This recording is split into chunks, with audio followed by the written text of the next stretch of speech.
You are listening to rudolfsteineraudio.com. If you are listening to the podcast of this, it is located at rudolfsteiner.podbean.com. Please consider becoming a patron. This is a reading of a cycle of lectures by Rudolf Steiner entitled The Book of Revelation and the Work of the Priest, Collected Works, Volume 346. This is the last lecture, Lecture 18 of 18 lectures, given in Dornach on the 22nd of September, 1924. We have considered the inner spirit of the Book of Revelation, and we have considered the Book of Revelation in relation to your work as priests. Of course, it would still be possible to say all kinds of other things in connection with it. For example, one could go deeply into the way it is structured. But it seems to me that this gathering here at Dornach will receive the best content of all, if what has been said so far now continues to make its appearance in truly practical ways in your work as priests. There is one more subject we must touch on.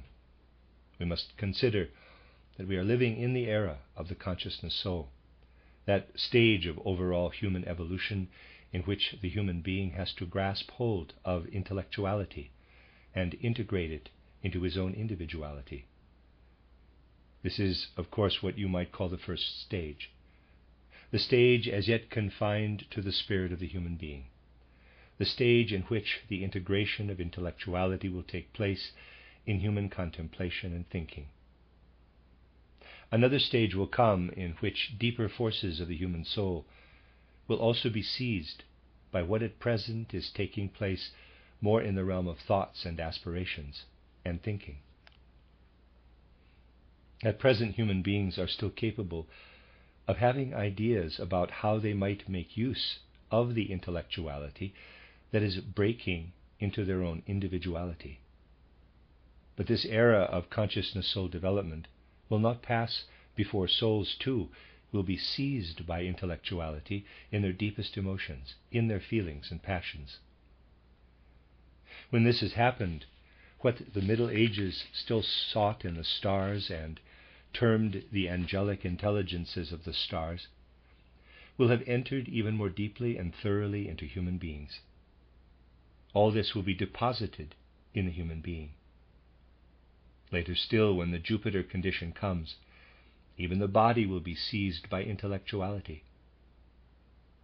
In our present time, while the situation is still such that human beings can put into thoughts and words what this is all about, while the soul has not yet been seized in its inmost being by intellectuality, it is still possible for priests especially so to direct their work that the cosmic purposes, the cosmic goals, can really be achieved.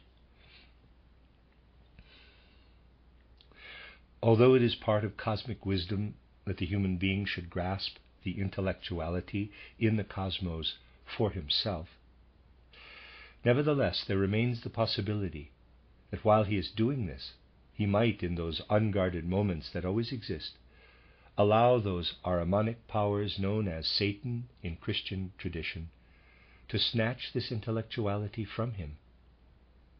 Satan should not be confused with the ordinary devil who lacks Satan's characteristics and is merely a more lowly power. Satan has the rank of an archai, and it was he who seized hold of this intellectuality during the course of cosmic evolution, long before it approached the human being in the manner described. At present, Satan is what you might call the most comprehensive owner of intellectuality, and he is striving to bind human intellectuality firmly to his own, an occurrence that could cause the human being to drop away from his proper evolution. In other words, the Ahrimanic power is striving to make the mystery of Golgotha ineffective.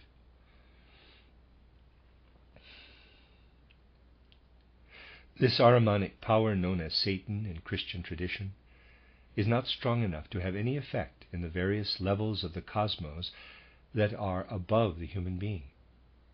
It is inconceivable, for example, that the intelligence of, say, an angelos could be directly seized by this satanic power. Such a thing can only happen in certain exceptional cases. Knowledge of the possibility that in the future moments can arise in which the satanic power will be strong enough to bind to itself not only human beings via their intellectuality, but also beings from the realm of the angeloi, particularly archangeloi. This knowledge still belongs at present to the higher secrets of occultism, about which for the present one must not speak, and which can only be revealed under certain circumstances. So, just now we can only hint at the fact that in future the temptation and seduction even of beings from the hierarchy of the angeloi, and especially the archangeloi, might be possible. What we have to reckon with today is that the power called Satan in the Christian tradition has the ability to attach itself to something in the human being that exists in him as independently as does the intellect.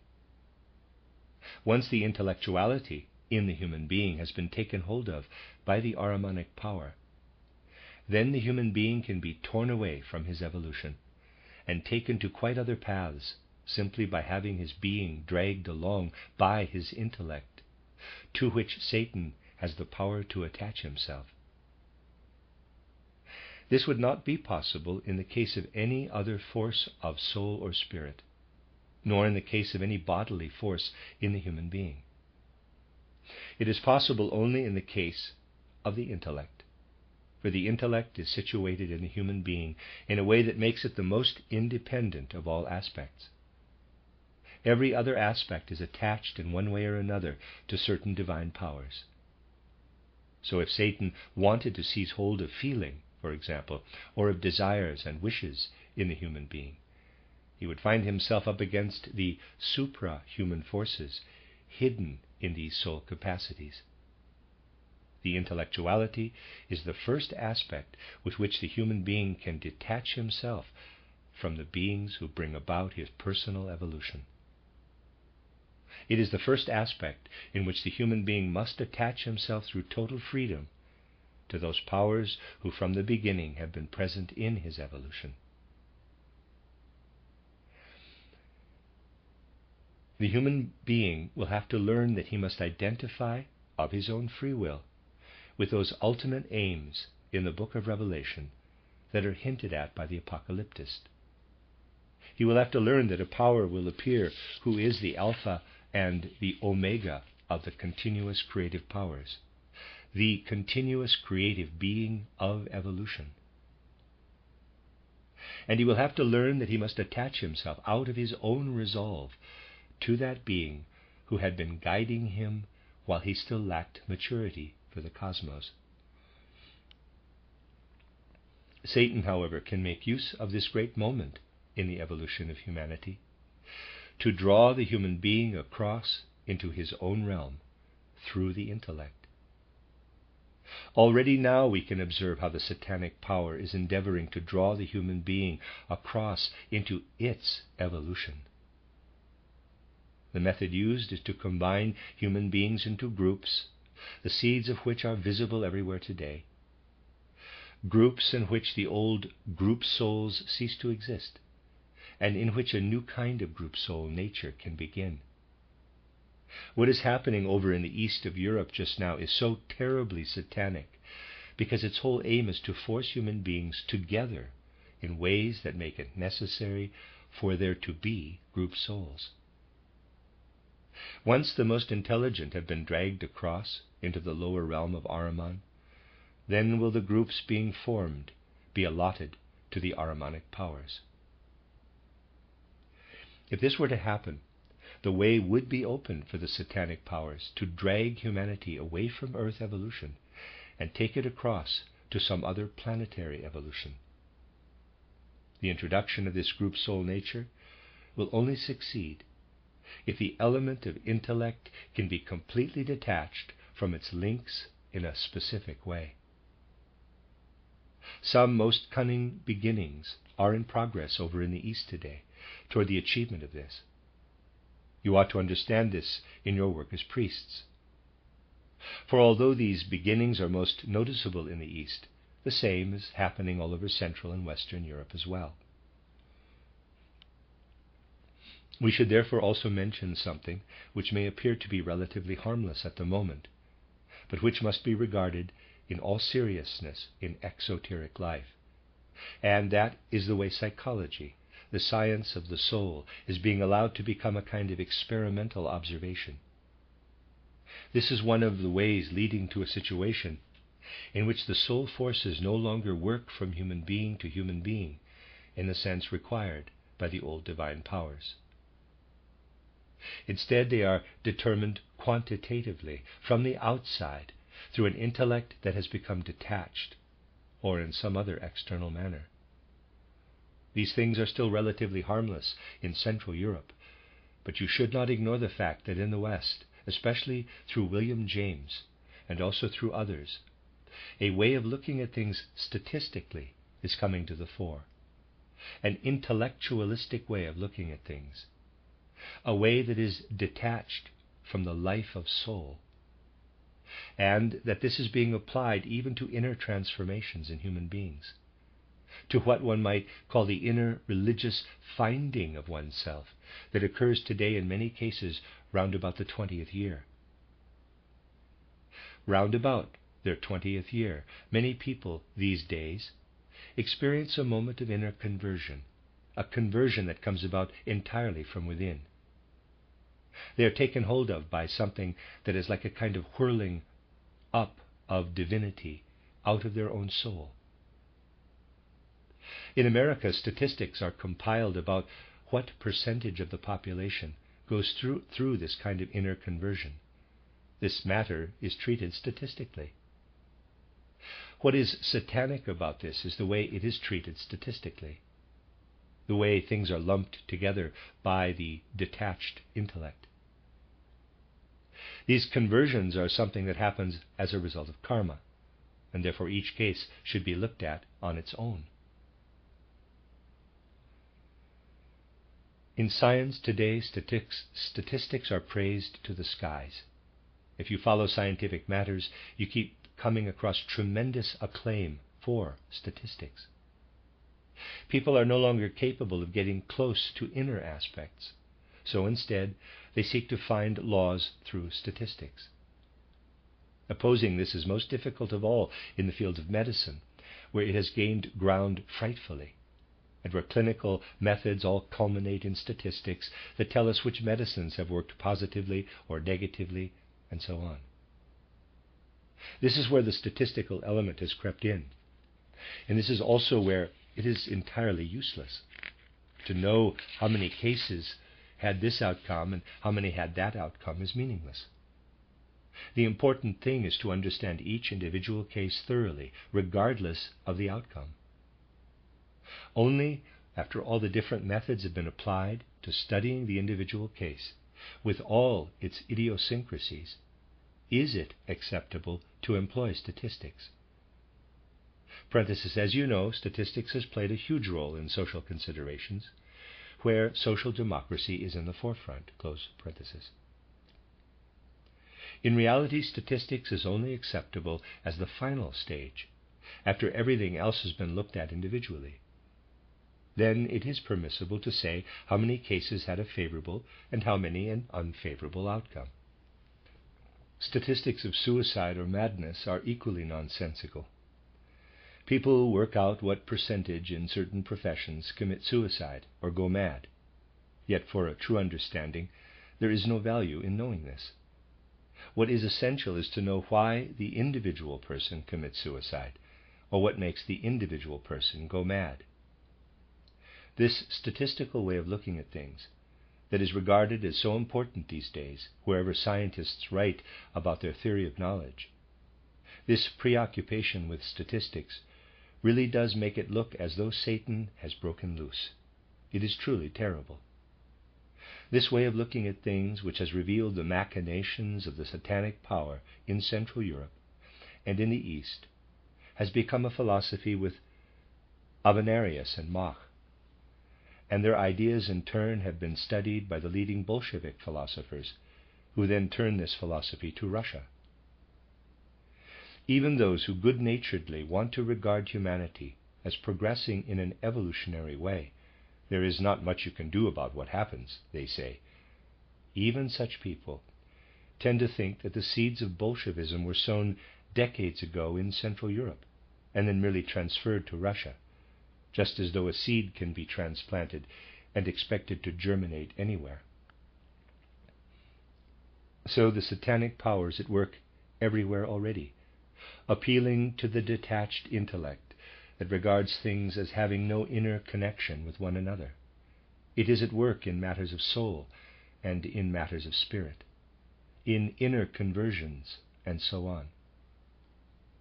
If Satan should succeed in making things happen in the way he wants them to happen by a certain point in time, then things would come about that would damage human evolution. The events of which the apocalyptist speaks are coming, but the question is what their outcome will be. There are, in fact, really only two possibilities for the future. One is that things will turn out to be in harmony with the evolution planned by the gods for humanity, and the other is the opposite. Intellectuality, then, is breaking in on us, and human beings are becoming more and more intelligent, not through inspiration, but by their own efforts. This is happening. Yet, on the other hand, influences coming from the Luciferic direction are also there, and they have kept humanity in a weakened state.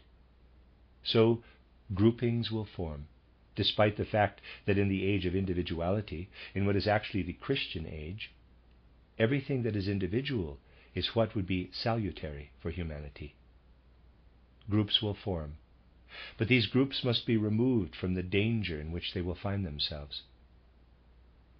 A time will come when the satanic power will have made great efforts to win over humanity's powers of intelligence, and when this satanic power will have grown so great that it will approach all the groups that have formed, so the situation will really arise in which Satan's power will work into all the four corners of the world. These groups, smaller ones, Gog, and larger ones, Magog, will be exposed to temptation and seduction by the satanic power. The outcome of this will be decided by whether those who have, meanwhile, taken spirituality in hand will have generated such a degree of intensity that human intellectuality can be led, with the help of Michael's strength, to where it belongs, which is to the originating powers that were there when human evolution began, and that want to take forward in collaboration with human freedom what human beings have since become. An immense amount will depend on whether human beings will succeed in thoroughly understanding genuine spirituality with its own inner order. This whole matter of humanity must be taken into consideration when one works as a priest. For only if we succeed in guiding everything in this direction will the great act of seduction that Satan is planning in connection with Gog and Magog end in a way that will be beneficial for human evolution. Otherwise, the only outcome will be that at some time in the future, everything human beings have experienced since about the 7th century, since the year 666, will be snatched from them. Everything they will already have experienced under the influence of the developing individuality. Darkness would obscure all the earlier incarnations of humanity, and a new world evolution would replace earthly evolution. We can see the beginnings of this today, and we can also see the great danger already threatening humanity. All human weaknesses are being used, for the Ahrimanic powers have the greatest conceivable intellectuality. All human weaknesses will be used, especially people's vanity and their lack of truthfulness, to get human beings on to the wrong side. The power that was at work at the beginning of the World War was something terrible. It was terrible how people's vanity was used by the satanic powers to bring about within a few days, once a monstrous sleep-like consciousness had been induced, a whirlwind that set off a terrible frenzy, so that even today it is not clear what actually happened then.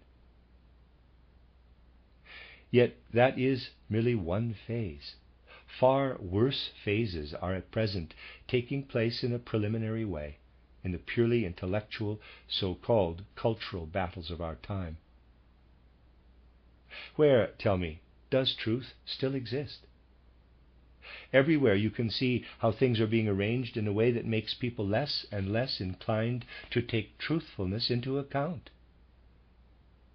Think of the ever-increasing efforts that are being made to make cultural life conform with state requirements.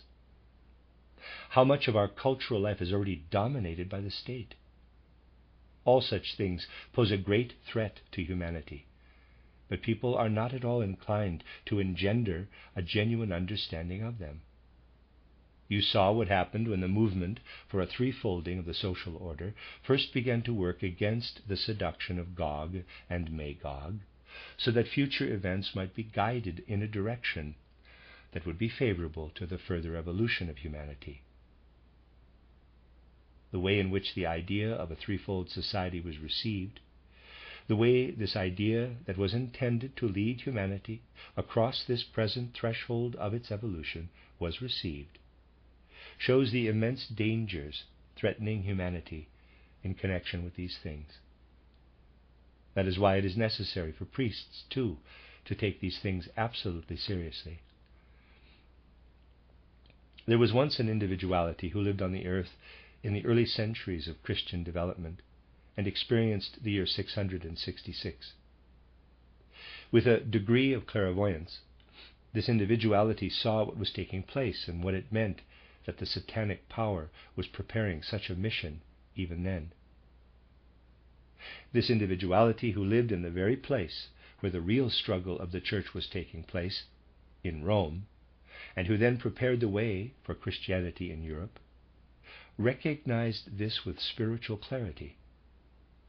Later on, as happened to so many, this individuality mistook the satanic power, whom even Michael recognizes as superior to himself, for the devil of the Middle Ages. He spoke of the devil, but in such a way that it is obvious that it is the satanic power which is meant. This individuality was reincarnated in Berlin during the first half of the 19th century. His name was Trondorf, and he was an ordinary grammar school teacher. Yes, he defended the existence of the devil, or rather Satan. He wrote a book, Ist der Teufel ein Hirngespinst? Is the devil a chimera? And not only that, he also wrote a book on aesthetics. Read that book. There is no point talking to theologians about him because he has been ignored by them. The leading clergy in Berlin were his enemies. All these things culminate in the question, will the priests be capable of representing the spiritual world in its full reality, rather than in the sentimental manner that has come into fashion over the last few centuries? So that as soon as one talks of the Spirit, one feels disinclined to include the power of evil. The question is whether their energy will be sufficient to represent the reality of the Spirit. This, dear friends, is absolutely the main thing. The main point is that we need the same attitude of soul for contemplating things such as the knowledge of karma, honestly contemplating earlier lives on earth, as we do for contemplating the transubstantiation, when it is celebrated during the act of consecration of man. Such inner pictures must become real again for humanity. Only if they become real will it be possible, dear friends, to present what the apocalyptist was so deeply concerned about as a prospect for humanity, so that all these things may be guided in the right direction.